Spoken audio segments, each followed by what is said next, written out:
Hello, my name is Dr. Stephen Myers, and today I want to share with you an introduction to Islam. What's it all about? And here we have an image of the Blue Mosque in Turkey, a very big, beautiful mosque. Now, I didn't know anything about Islam. I worked with a number of Muslims, and one guy in particular I talked to about Islam, and he said that Jesus was a prophet and that Jesus is coming back. Wow, I didn't realize Muslims thought that Jesus was going to come back and return. So that surprised me, and I wanted to learn more about it. So I read the Quran.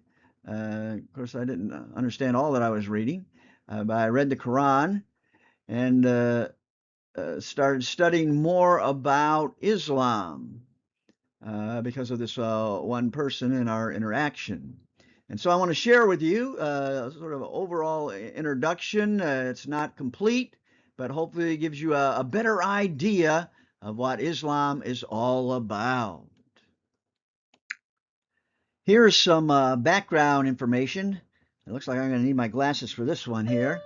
It says, since the time of Constantine, Jerusalem was controlled by the Byzantine Empire, which was orthodox in its belief, while unorthodox views were pushed out to the fringes of the empire, to places such as Arabia, called by Theodore of Cyrus the fertile ground of heresies.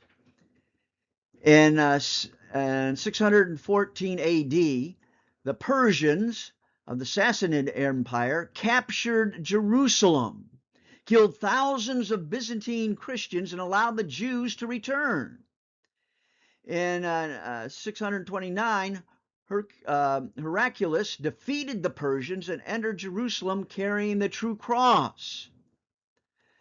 The Persians had taken away the true cross, which supposedly Jesus was nailed to, and after conquering the Persians, Heraclius returns it to Jerusalem, as it's pictured behind me. It appeared as if the end of the world was coming soon. For detailed information, see Tom Holland's book, In the Shadow of the Sword.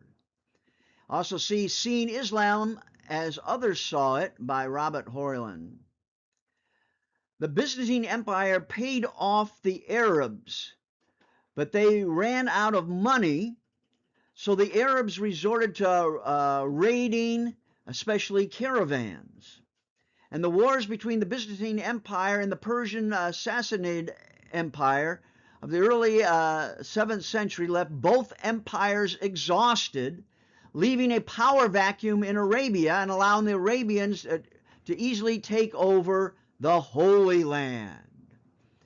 I remember back where we had the Iraq War, and because of that and leaving, there was a great power vacuum, and ISIS took over a lot of territory very quickly. So something similar to that happened back then. Muhammad believed that Christ was coming again soon, so he rallied the Christians, the Jews, the pagans to take Jerusalem and thus usher in the end of the world. This is best seen by the earliest known witness to this in the Doctrina Jacob, volume 16-209. And we want to see what that has to say. But Muhammad believed the end of the world was soon. Sounds very familiar. Here's what it says in the Teachings of Jacob, which states, and they were saying that a prophet had appeared, coming with the Sassarines, which is another name for the Arabs, and that he was proclaiming the advent of the Anointed One. That would be the coming of Christ, Christ who was to come. He is false, for prophets do not come armed with a sword. We instead are preparing to receive the Antichrist. I think this refers to Muhammad, that he comes with a sword, and saying that Christ is coming. And so I, Abraham, who's writing this, inquired and heard from those who had met him that there was no truth to be found in the so-called prophet, only the shedding of men's blood. He says also that he has the keys of paradise, which is incredible. This person claims great things in the keys to paradise, and I think this refers to Muhammad. It was not until Abu Malik's reforms that we start to see Islam as it is today. Some scholars say that this was when the Qumran was first combined together. In 691 AD, Abu Malik built the Dome of the Rock, that you can see here, in Jerusalem, which is the earliest structure that mentions Muhammad. And the earliest extant biography of Muhammad is about 200 years later. And it's very interesting on the inside of the Dome of the Rock. It mentions Muhammad, and it also talks about Jesus. And I do another video about that, specifically what it says there inside the Dome of the Rock. Now, today you can't go in there unless you're a Muslim, but way back, I think it was like 1977, I took a tour, and we were allowed to go in and look around. You had to take your shoes off, and I saw this big, huge rock, and supposedly one place marks where Muhammad was footprints, or his horse's footprint, where he ascended to heaven. Here are the 5 pillars of Islam. The Shahada is the confession of faith, and that is, there is no God but Allah, and Muhammad is his messenger of Allah. This complete confession is not found in the Quran. The first part of the Shahada is found in different surahs separated from the second part. It is first found complete in Sadi al-Baqarah. Then the second pillar, the Salat, prayer 5 times a day. Yet only 3 of the prayers are found in the Quran: the morning, midday, and evening prayers. Later in Bukhari, there are 5 prayers. Then the third pillar, the Shan, feasting during the month of Ramadan. They feast during the day, they fast during the day, and feast at night. They can't drink water, and for some, they can't swallow their own spit. So if you see them spitting a lot, it may be the month of Ramadan. And then the zakat, giving of alms, usually to the mosque or to the imam, about 2.5% of which goes to help the poor. Then they have the Hajj. This is the pilgrimage to Mecca, and you can see it behind me. Only this is an old picture, 1916, around that time, you can see the Kaaba there in the black. And it's supposed to be at least take a pilgrimage at least once in your lifetime. And some do the Hajj at the very end of their life so that they can die there in Mecca. So these are the 5 pillars of Islam.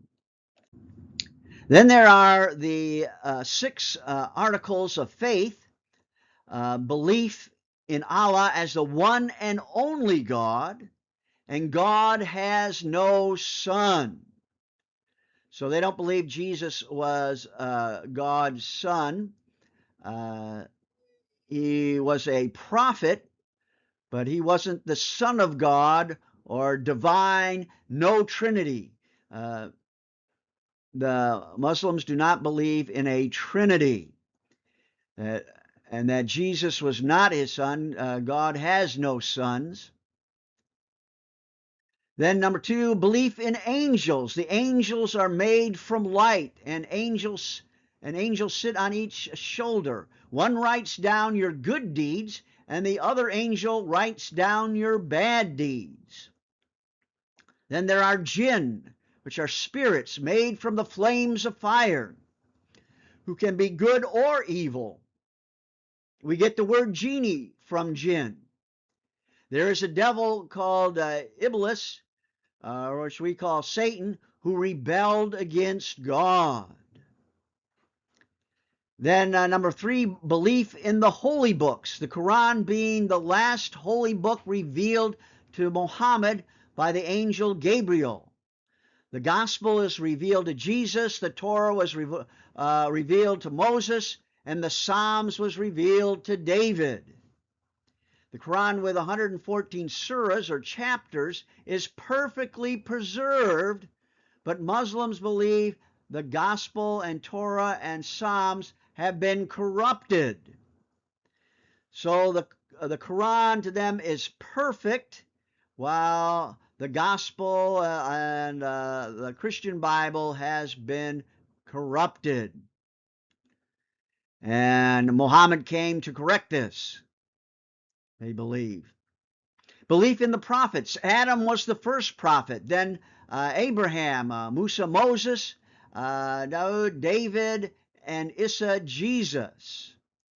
And as I read through the Quran, I never knew that Isa was Jesus. A messenger was sent to every community, but Muhammad was the final prophet, or the seal of the prophets. So he was the final one. There are no more prophets to come. Muhammad is the last one, according to them. Then there's the belief in the day of judgment. Jesus will return to earth. A battle ensues where the Muslims destroy all unbelievers. There is a judgment scale to see if your good deeds outweigh your bad deeds.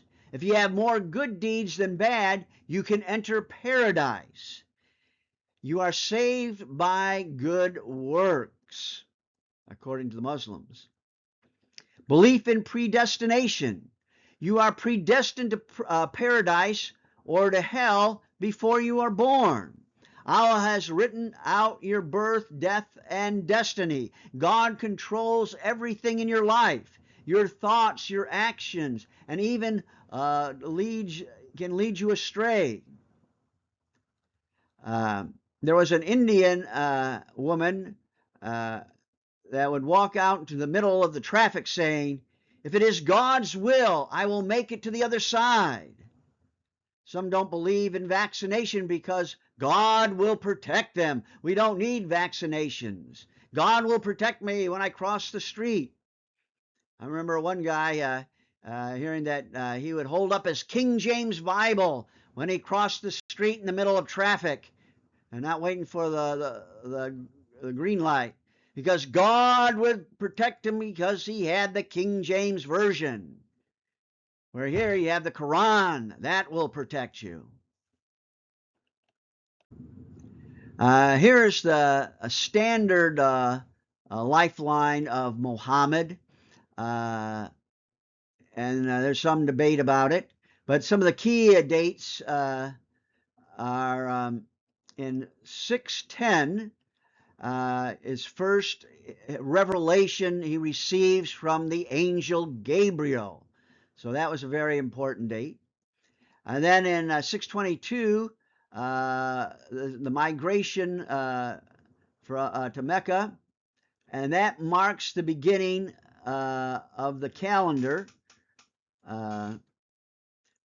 where he goes to Medina, And that's where year one, their year starts at 622 AD. So there's a big difference in their calendar. And then supposedly he died in 632 AD. So this is a little outline of the standard view of his life according to Muslims. Where did all these teachings of Muhammad come from? The angel Gabriel is said to have appeared to Muhammad and told him what to recite. Yet many of these stories come from other sources. Muhammad is accused of stealing stories in the Quran, Surah 25:5, which says, "This is nothing but a lie. He has forged it, and other people have helped him. And they say old tales he has written down, and it is dictated to him morning and evening." So even in the Quran, people did not believe Muhammad and thought he was accused of stealing stories, making stories up. About 25% of the Quran comes from other sources, according to Andrew Bannister. It is oral tradition passed down from older stories. Muhammad, during his merchant travels, maybe have heard many of these stories and then retold them. Islam did not start in a vacuum. There are many environmental forces and other forces at work, and Judaism is one of them. There's a lot of stories from the Old Testament, the Jewish Bible in the Quran, but usually those are very abbreviated. The Quran assumes that you know these stories. And then there's a number of influences of Christianity and stories of Jesus' birth, and we'll look at a couple of those that are retold in the Quran. Then you have Arab pagan traditions that survived, like the Kaaba in Mecca, a black stone, and they circle around the black stone there, and they want to kiss it, and circle around. I think it's 7 times in a certain direction. And some of those are just from pagan traditions, Arab traditions. And then we had the Syriac Christianity and Aramaic culture have a big influence. And some claim that the most difficult passages in the Quran are because they were from the Aramaic Syriac Christianity. And that's highly debated, but it helps explain some things. For example, Muslims will believe that if you die in battle, you can go directly to heaven or paradise, and there will be 72 virgins waiting for you, when that might be better translated as grapes. And then there's Zoroastrianism, Persian influence, Manichaeism, some think, and other influences that were all around there in Arabia. And a lot of the fringe elements of Christianity fled there away from the orthodoxy, where they would have some freedom. And one of them, Syriac Christianity, and they didn't they believe in the Trinity, and that seemed influential as well. Many stories from the Quran are borrowed from Jewish Christianity, especially from apocryphal Gospels. Jesus is called Isa in the Quran. Mary is the only woman mentioned by name in the Quran. I should say Jesus is mentioned about 25 times, if I remember correctly, and Muhammad is only mentioned 4 times, and I believe Moses is mentioned the most, over 100 times. And the Quran, Surah 3, verse 37, Surah means like our chapters. The story of Mary receiving food in the temple from God through angels is from the proto-gospel of James, chapter 8, verse 1. Then we have Quran, Surah 1925, Mary rests under a palm tree where the infant Jesus commands the stream to flow. This is from the Arabic gospel of the infancy of the Savior. And there's a picture of it there above me here. Then there's Jesus makes pigeons out of clay that come to life in the Quran, Surah 3, verse 49. And this is from the infancy gospel of Thomas, showing a Gnostic influence. It's interesting to note in Syriac, Jesus is called Muhammad, which means blessed one. Of course, some debate that. Jesus is just a prophet and not the Son of God in Islam. The Trinity is denied. They also deny that Jesus died on the cross. Jesus went up to heaven and somebody else died in his place. It just appeared that way according to the Quran that he died, but he was taken up to heaven. Yet in Surah 1933 it says he will die. So some think that when Christ returns again he will die. But I'm not sure that's referring to that at all. Key influences on Muhammad may have been the Jewish Christian sects like the Ebionites, who believed Jesus was just a man and not a god. The Ecclesiastics, who saw Jesus as man, not God. I guess I'm repeating myself here. There are Gnostic influences as seen in the gospel stories of the Quran. Docetism says that Jesus just appeared to be human, and according to the Quran, Surah 157 and 8, Jesus did not die on the cross. I think that I may have written down the wrong, I think those are just the verses. I have to check that one. Jesus did not die on the cross. These heresies of Christianity had been forced out to the fringes of the Byzantine Empire where Muhammad lived. Muhammad met a monk named Bahara who may have taught him these things, as well as a Christian slave named Jabir, and that's in Ibn Ishaq, and that's in the life of the biography. See, I think I have it here. The Life of Muhammad. It's a thick book here if you want to know more about Muhammad. So these are all Jewish and Christian influences on the Quran. Then we have the Isnads. Isnad is a chain of transmission where it's passed on from generation to generation.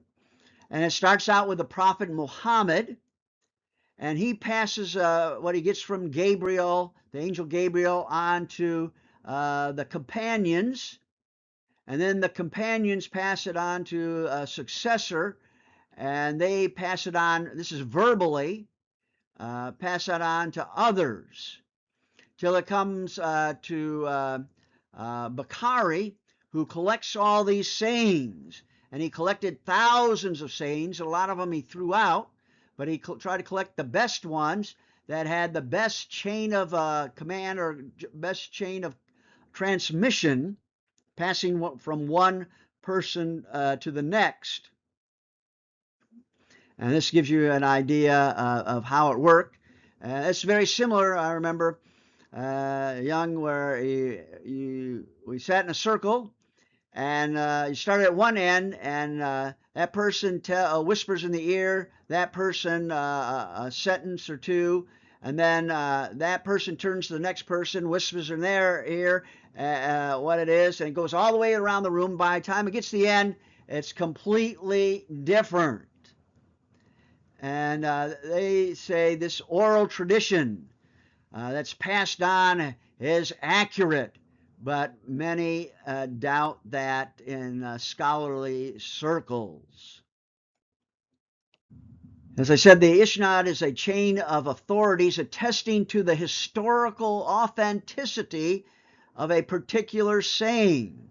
Isnads were shown to be inaccurate by John Barton in his book, The Sources of Islamic Law, Islamic Theories of Abrogation. And there's more about that abrogation because it seems like the Quran contradicts itself, and so they say it's abrogated, that this new revelation succeeds the older one, so the newer one is more accurate and true, and the older one, well, we can forget about that. Many hadiths were added for political reasons and given a false chain of authority. See the book The Origins of Mohammedan Jurisprudence by Joseph Schaft. For example, El-Tarbi gives a list of over 10 reports with supporting isnads or chain of command from person to person, claim that Abraham took Ishmael to sacrifice on the mountain and not Isaac. Then El-Tabri gives another list, over 10 reports with isnads that claim Abraham took Isaac to sacrifice. And you can see it in that book there. Then so you have a clear contradiction. Which was that Abraham was taken to sacrifice, Ishmael or Isaac? And some of the isnads are the same on each side. El-Tabri admits they disagree. So you have a real problem here. The Hadith are the sayings and deeds of the Prophet Muhammad. And there's two of the most highly regarded Sunni collections are Sadi al-Bukhara and Sadi Muslim. And so you have the Quran, and next to the Quran that's most authoritative, next to it is Sadi al-Bukhari, and then after that is Sadi Muslim. And then there's several other ones. They're called Sadi because their compilers aim to include only hadith that he judged were authentic with certain criteria. There are other major collections as well that I mentioned there. I should mention, here's the Saudi Muslim one. And here's al-Bukhari. This one's nice because it has the Arabic and the English. And the other one just has the English. Many hadiths were fabricated. And let's look at that.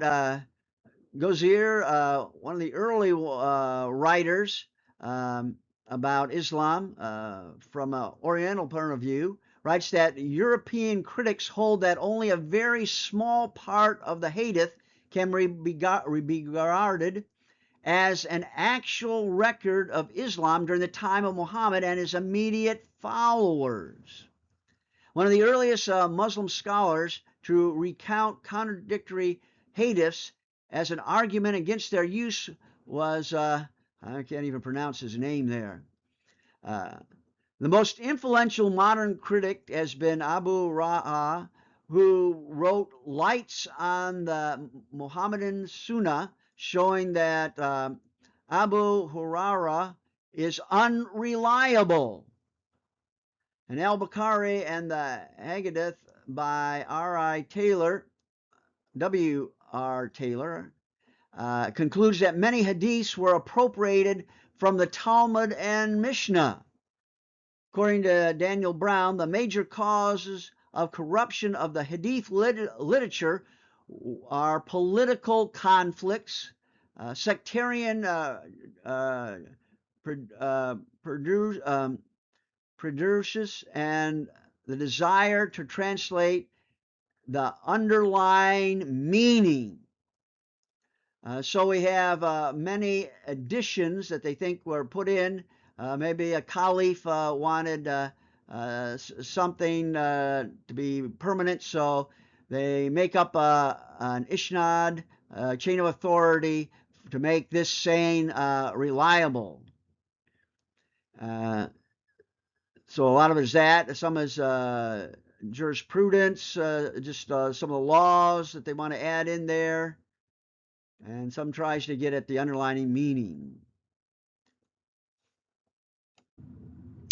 In his book, Authentication of the Hadith, Redefining the Criteria, Isar Ahmed Khan discusses 11 traditions which have been recorded in the books of the Hadith that he regards as unreliable once subjected to review by sound reasoning. And here's a list of the 11 things he thinks should not be in there. They're just traditions that are just wrong. It's the breastfeeding of an adult male, as recorded by a Saudi Muslim. The self-indictment of 4 prophets on the Day of Judgment. Moses running naked in public. The prophet's supposed order to kill an innocent man, and the prophet's wish to burn people due to their not joining the Salah, recorded in Al-Bukhari and Saudi Muslim. An unrelated woman delousing the prophet's head, encouraging a man to commit more and more sins. The last Friday sermon of the second Caliph, Umar, the intellectual and religious deficiency of women. Of course, that'll get women very upset. And Aisha's trickery on the prophet Muhammad.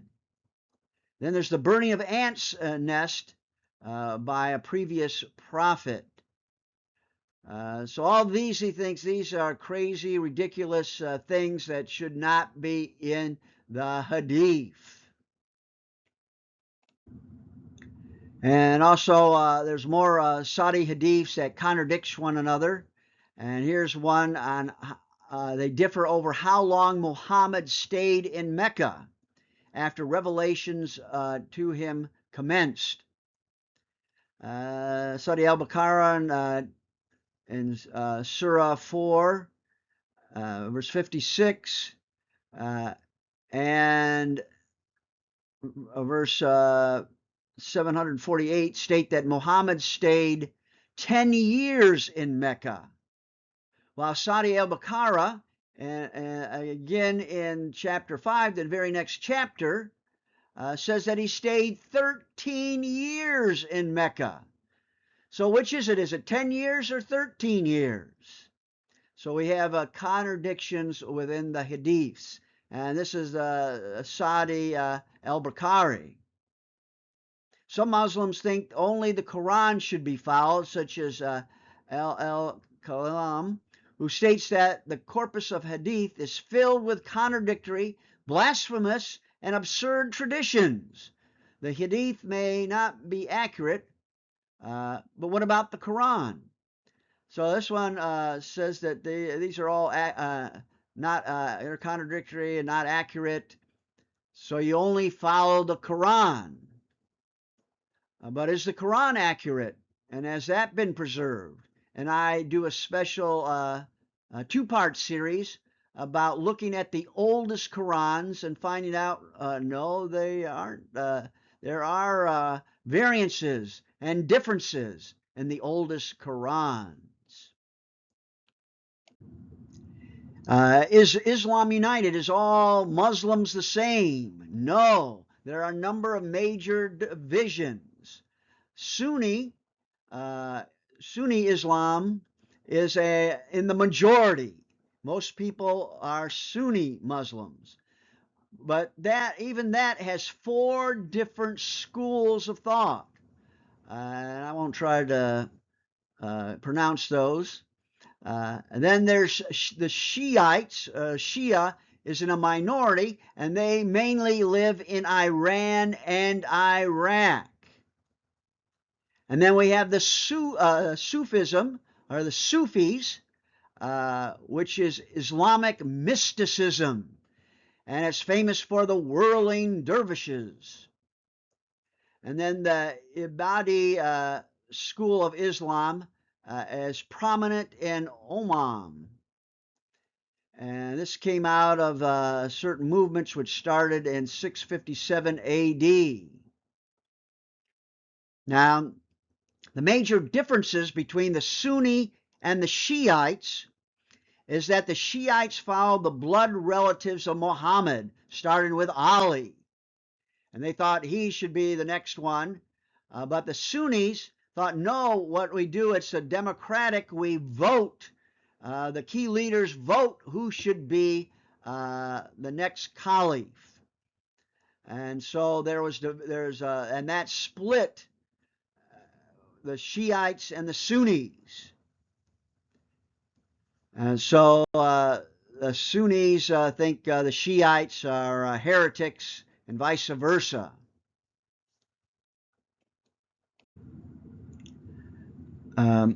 Here I was in Turkey, and I got to see the whirling dervishes.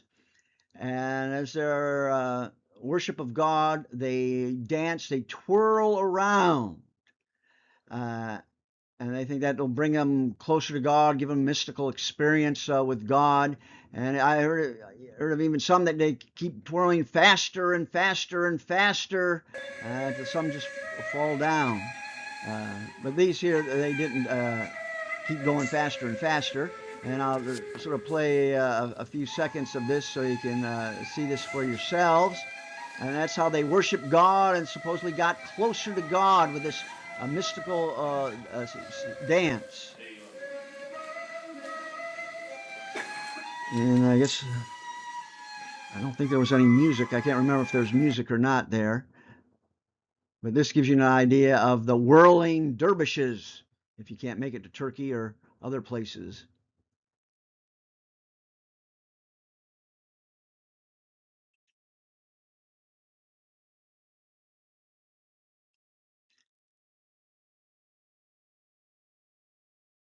And that was just a short clip to show you the whirling dervishes. Here we have a map showing where they are. And right in red there, you can see Iran, Iraq. These are the Shiite Muslims. And they're predominantly in those two countries. Of course, there's some that are mixture. You see down in Ethiopia there's a mixture of Sunni and Shiite, and in several other places. And then the green is the vast majority of Sunnis. And this gives you a better idea. I didn't realize Indonesia, there's a lot of Muslims there in Indonesia.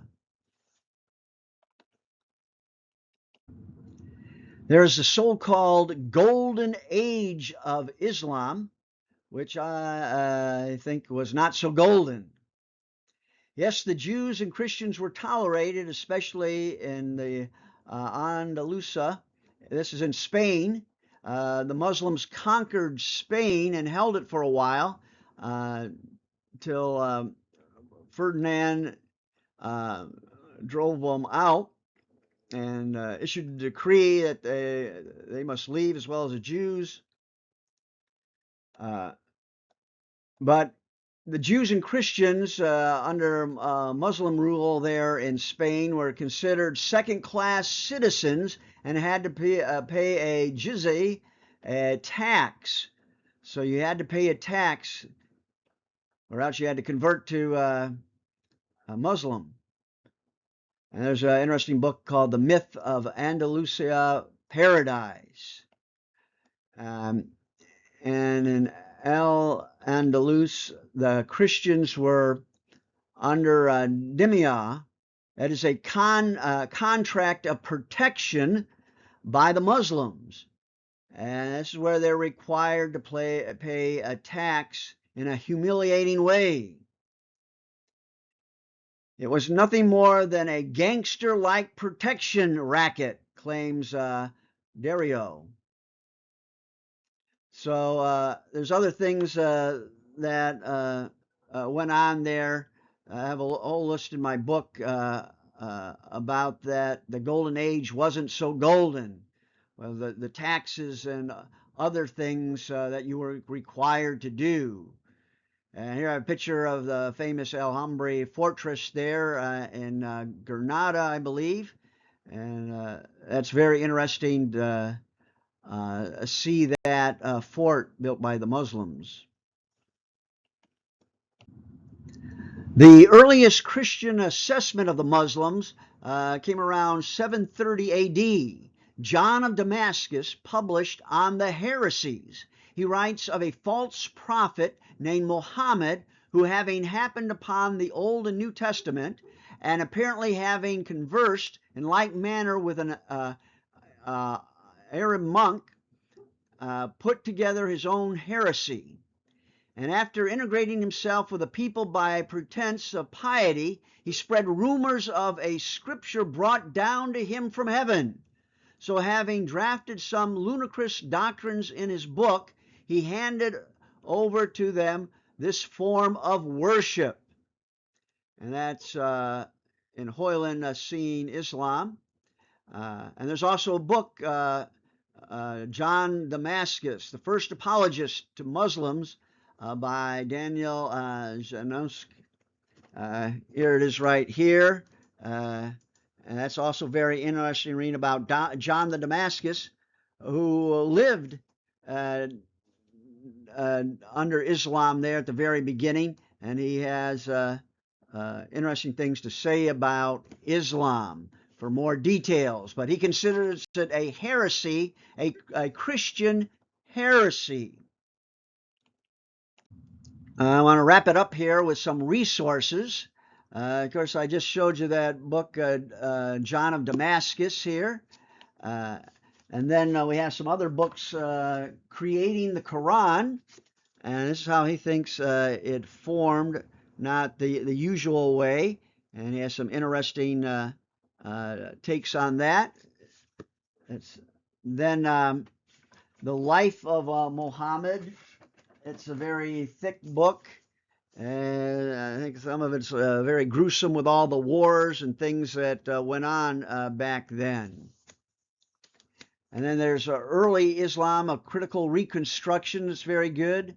The Quran, this is a translation of the Quran into English, which I found very helpful, especially when I didn't know that Isa was Jesus mentioned in the Quran. And that's by A.J. Droge. And then there's, for manuscripts, the Tokapi Qumran manuscript there's 2,424 differences with the Huff's edition.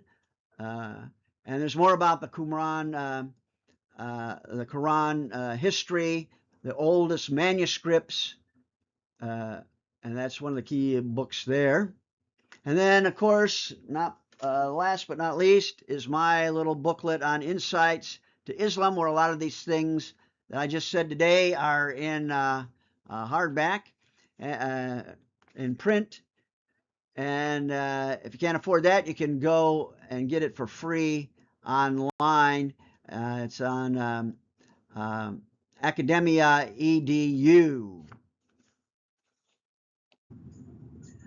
I have a whole series of YouTube videos on Islam, And here are some of the other ones you may want to check out. I'll put this below, the links below, and you can link on it to these.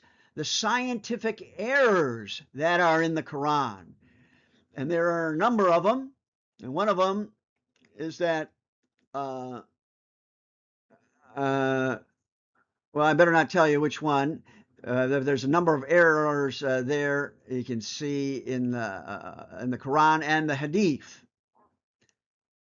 Then there's the Qibla direction of prayer. And some think it wasn't to Mecca, but it was to Petra, where if you go to some of the earliest mosques, and I'll take you there because I've been to some of the earliest mosques around the world, that they don't point to Mecca. Then the Quran manuscripts, there's 10 different readings. Of course, the earliest ones saw these as 10 variant wrong readings. And so there's that video that I've done. Then part 2, it looks at the oldest manuscripts, the Sana Palimpsest and the Tokopi manuscript, and go into detail about that. And then I have my experiences with Sharia law. The Muslims have their own law and courts, and some of my experiences from around the world with that. Then there's an excellent video on the earliest Qiblas by Dan Gibson entitled The Sacred City. And I encourage you to watch that. And a sequel is supposed to be coming out soon, so look for that. So there's other videos that can help you out in understanding Islam. And thank you very much for your time. And be sure to subscribe and ring the bell if you like what you're seeing, and more videos are on the way.